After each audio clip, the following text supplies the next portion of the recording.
my Mercurial mercenaries! A quick piece to camera.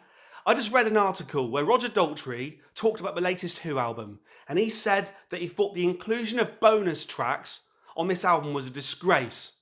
Now, the question I'm going to end up asking you at the end of this video is, has there been a bonus track on an album that you've liked and thought improved said album? The bonus track improving the album. Now let's just get a few things straight. When you get your classic albums reissued, your Dark Side of the Moons and your Sgt. Peppers, and even your Nirvana Neverminds, you tend to get bonus tracks. You get demo versions, you get outtakes. But what I'm really talking about here is an album that is released, that is new.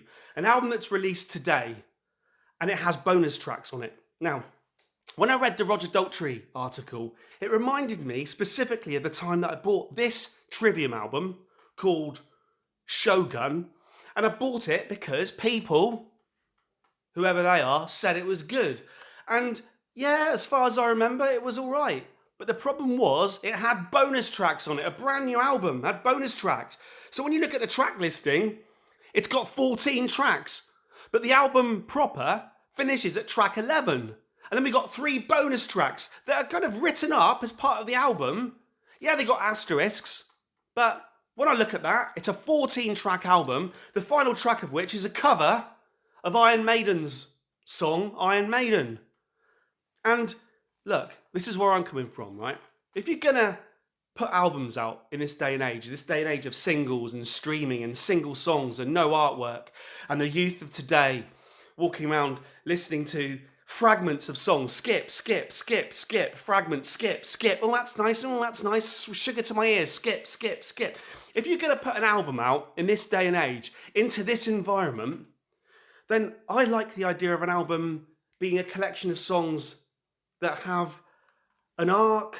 They don't have to have a story, but a feeling, a collection that is inspired by something, a collection that's motivated by something, a collection where all the songs have a similarity due to the personnel involved or the instruments. An album as a piece of art, like a novel or a painting. And then when you put bonus tracks on an album, it's like you're saying, yeah, this is a piece of art. This is a solo, singular, if this is my vision, and some other shit. So Roger Daltrey's anger, and bearing in mind he's in The Who, one of the biggest bands of all time, so the fact that the bonus tracks were a surprise to him, being on the album, is a bit of a surprise to me.